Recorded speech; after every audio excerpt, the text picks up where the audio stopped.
Everyone, so let's discuss about chemical properties of metal. पहले हम discuss करेंगे about valence and electrons. ठीक है, क्योंकि लास्ट वीडियो के अंदर हमने सिर्फ उसके बारे में ब्रीफ स्टडी किया था। यहाँ पर हम देखेंगे कि वैलेंस एंड इलेक्ट्रॉन्स किस तरह से अरेंज होता है। देखो, वैलेंस शेल का मतलब ही होता है कि किसी भी मेटल के आउटर शेल के अंदर जो इलेक्ट्रॉन्स होते हैं, ठीक है, या नॉन मेटल के आउटर शेल में जो इलेक्ट्रॉन्स होते हैं वो होता है वैलेंस शेल। ठीक है, वहीं से इलेक्ट्रॉन का लेन देन शुरू रहता है। मेटल है तो इलेक्ट्रॉन देता है और नॉन मेटल है तो इलेक्ट्रॉन लेता है। ठीक है, that is from outer shell, उसी को हम वैलेंस शेल इलेक्ट्रॉन कहते हैं। जैसे कि हम यहाँ पर मेटल्स की बात कर रहे हैं, फॉर एग्जांपल हम ले रहे हैं सोडियम, कैल्शियम और एल्यूमिनियम। ठीक है, सोडियम का एटॉमिक नंबर क्या होता है? Z इक्वल्स टू 11, कैल्शियम का Z इक्वल्स टू 20 और एल्यूमिनियम का Z इक्वल्स टू 30। ठीक है, सोडियम का Z इक्वल्स टू 11, कैल्शियम का 20, एल्यूमिनियम का 30। इसका मतलब है कि सोडियम के अंदर 11 इलेक्ट्रॉन्स होते हैं, कैल्शियम के अंदर 20 इलेक्ट्रॉन्स होते हैं, एल्यूमिनियम के अंदर 13 इलेक्ट्रॉन्स होता है। अभी इसके हम क्या बनाएंगे? कॉन्फ़िगरेशन बनाएंगे।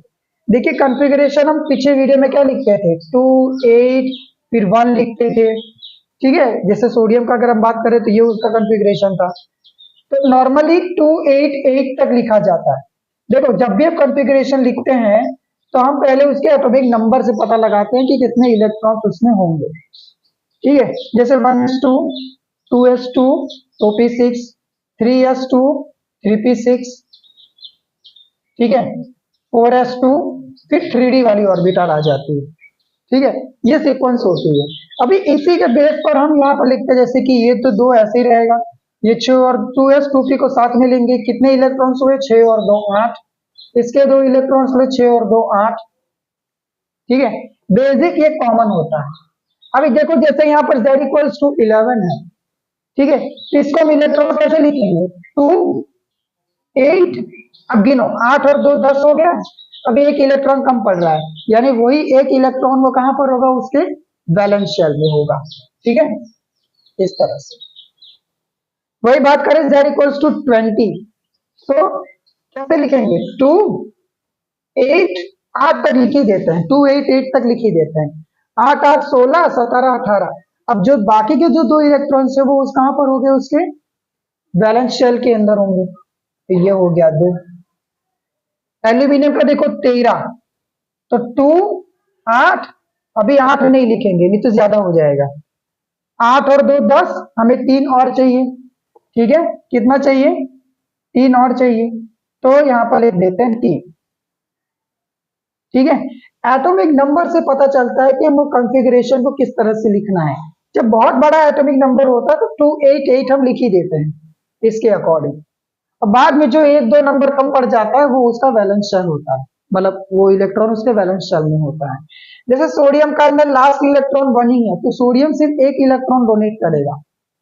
कैल्शियम के अंदर लास्ट में 2 इलेक्ट्रॉन है, इसका मतलब कि कैल्शियम 2 इलेक्ट्रॉन्स डोनेट करेगा या लूज करेगा। एल्यूमिनियम के लास्ट में 3 इलेक्ट्रॉन है, इसका मतलब एल्यूमिनियम 3 इलेक्ट्रॉन लूज करेगा। ठीक है, यहाँ पर अगर 1 इलेक्ट्रॉन लूज करेगा तो ये बन जाएगा सोडियम प्लस। ठीक है, कैल्शियम 2 इलेक्ट्रॉन लूज करेगा तो कैल्शियम +2, और एल्यूमिनियम अगर क्या 3 इलेक्ट्रॉन लूज करेगा तो एल्यूमिनियम +3, एल्यूमिनियम +3। ठीक है, तो एल्यूमिनियम 3 इलेक्ट्रॉन लूज किया, कैल्शियम 2 इलेक्ट्रॉन लूज किया और सोडियम 1 इलेक्ट्रॉन लूज किया। ये 2 इलेक्ट्रॉन और 3 इलेक्ट्रॉन लूज करते वो कहां से पता चलता है? उसके वैलेंस शेल से पता चलता है कि वही वो लूज करेगा। यही बात अगर हम नॉन मेटल में डिस्कस करेंगे तो वो नॉन मेटल वो गेन करेगा उसके अंदर। ठीक है, मतलब कुल मिला के नॉन मेटल के बारे में जब डिस्कस करेंगे बताएंगे। फिलहाल यहाँ देख लीजिए कि सोडियम, कैल्शियम, एल्यूमिनियम के अंदर 1-1 इलेक्ट्रॉन, 2 इलेक्ट्रॉन, 3 इलेक्ट्रॉन, क्योंकि मेटल्स के अंदर हमने डिस्कस किया था कि वैलेंस शेल के अंदर ज्यादा से ज्यादा कितने इलेक्ट्रॉन्स होते हैं? 1, 2 या 3, उससे ज्यादा जो होते हैं फिर वो नॉन मेटल्स के अंदर होता है। ठीक है, ये तो हो गया वैलेंस शेल इलेक्ट्रॉन के बारे में। अब एक डिस्कस कर लेते हैं electrochemical nature. Electrochemical nature, electrochemical nature के बारे में क्या डिस्कस करें, मेटल किस टाइप का नेचर रखते हैं, इलेक्ट्रोकेमिकल नेचर। मेटल्स का कौन सा नेचर होता है, इलेक्ट्रो पॉजिटिव नेचर होता है। अगर हम मेटल्स की बात करते हैं तो ये क्या होता है, इलेक्ट्रो पॉजिटिव नेचर पे होता है, क्योंकि मेटल्स की क्या टेंडेंसी होती है, लूज करना इलेक्ट्रॉन्स का, ठीक है, इलेक्ट्रॉन लूज करता है तो हमेशा वो इलेक्ट्रो पॉजिटिव नेचर रखता है। अगर इन सारे मेटल्स को अगर हम कैथोड इलेक्ट्रोलिसिस करते हैं, इसी इलेक्ट्रोलिसिस के अंदर हम देखेंगे तो मेटल जो है वो कौन सी डायरेक्शन में डिस्चार्ज होगा, कैथोड की तरफ, क्योंकि जब हम इलेक्ट्रोलिसिस करते हैं तो दो रोड लगाते हैं, ठीक है, एक पर एनोड क्या कैथोड होता है जहां पर पॉजिटिव चार्ज, और एनोड होता है जहां पर नेगेटिव चार्ज, ठीक है। तो मेटल आयंस जो होंगे वो किस तरफ जाएंगे, डिस्चार्ज होंगे, कैथोड की तरफ डिस्चार्ज होंगे। डिस्चार्ज, डिस्चार्ज का मतलब है कि वहां से इलेक्ट्रॉन लूज हो रहा है, ठीक है, रिचार्ज हो रहा है तो फिर वो नॉन मेटल की बात आ जाएगी, ठीक है।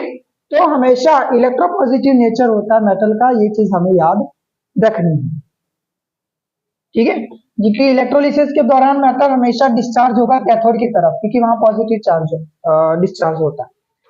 अब नेक्स्ट चीज देख लेते हैं, रिएक्शन ऑक्सीजन के साथ, फिर इसके बाद हम नेक्स्ट वीडियो के अंदर नेचर पढ़ेंगे ऑफ मेटल ऑक्साइड्स का, ठीक है, nature of metal oxides, reaction of metal with oxygen. देखो मेटल तो ज्यादातर ऑक्सीजन के साथ रिएक्टिव ही होते हैं, ठीक है, जैसे कि लोहा हो गया, लोहा को अगर हम ऑक्सीजन के साथ रिएक्शन कराएंगे, अगर उसके ऊपर कोई प्रोटेक्टिव कोटिंग नहीं है तो डेफिनेटली वो जंग लग जाएगा और ऑक्सीडाइज हो जाएगा, ठीक है। तो मोस्टली जो मेटल्स होते हैं वो रिएक्टिव होते हैं ऑक्सीजन की कंपैरिजन में। जैसे कि हम बात करें सोडियम का, लिथियम का, ठीक है, या पोटेशियम की बात करते हैं, तो ये सारे रिएक्टिव होते हैं हवा के साथ, ठीक है। नॉर्मल टेम्परेचर में भी ये हवा के साथ रिएक्ट करके ये जलना स्टार्ट कर देते हैं, ठीक है। जैसे कि 4 अगर हम लिथियम लेते हैं तो ये ऑक्सीडाइज होगा, ठीक है, 4 oxy lithium plus oxygen gives क्या बनाएगा, 2Li2O, ठीक है, हाँ सही है, 2Li2O, ये लिथियम ऑक्साइड है, ठीक है, ये बनाएगा। जब लिथियम है रिएक्टिव होता है ऑक्सीजन, अब ऑक्सीजन तो एटमोस्फियर के अंदर है ही, तो उसी एटमोस्फियर के अंदर जो ऑक्सीजन है उसको वो गेन करके वो क्या बना देगा, लिथियम ऑक्साइड, और वो उसके ऊपर परत की तरह जम जाएगा, मतलब कि लेयर बन जाएगी लिथियम के मेटल के ऊपर, ठीक है, ये सॉलिड स्टेट में होगा। मैग्नीशियम की अगर हम बात करें तो 2Mg plus O2 gives 2MgO, magnesium oxide, ठीक है, ये सॉलिड स्टेट में होगा, ठीक है, ये भी सॉलिड स्टेट में होगा, ये गैस स्टेट में होगा, ठीक है। ये लिथियम का हो गया, मैग्नीशियम का हो गया। ऐसे बहुत सारे मेटल्स का आप ये देख सकते हो कि मेटल्स ज्यादातर जो रिएक्टिव होते हैं ऑक्सीजन के साथ ज्यादा होते हैं और बहुत जल्दी रिएक्ट कर लेते हैं। बहुत कुछ मेटल्स होते हैं जो जिनको टाइम लगता है रिएक्ट होने में, जैसे कॉपर होता है, तो कॉपर मेटल को आप हवा के अंदर रिएक्ट करावे या नॉर्मल हीटिंग करने पे उस पर कोई फर्क नहीं पड़ेगा, लेकिन कंटिन्यूअसली हीटिंग करने पर ऑक्सीजन के साथ कंपैरिजन में वो फिर कॉपर ऑक्साइड बना देता है, ठीक है, वो CuO बना देगा, ठीक है।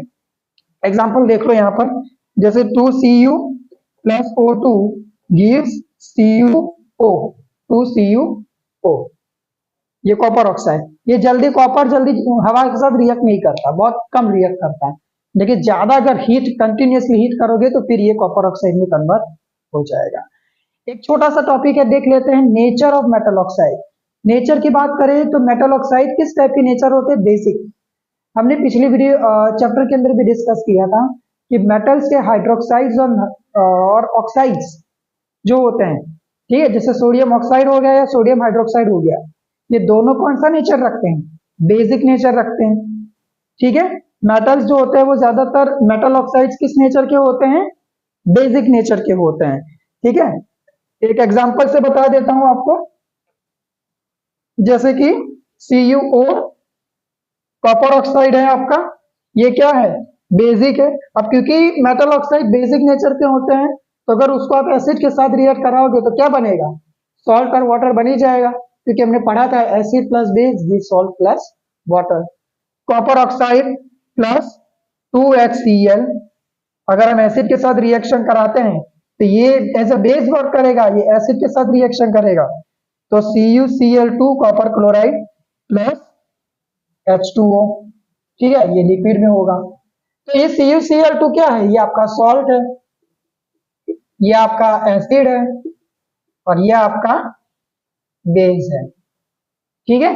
बस ये चीज आज की वीडियो के लिए इतना ही, क्योंकि इसके बाद भी बहुत सारा टॉपिक्स है। इसके नेक्स्ट वीडियो के अंदर हम डिस्कस करेंगे कि एम्फोटेरिक नेचर भी मेटल ऑक्साइड्स रखते हैं, तो उसके भी कुछ रिएक्शन डिस्कस करेंगे। फिर एनोडाइजिंग प्रॉपर्टी क्या होती है वो भी डिस्कस करेंगे।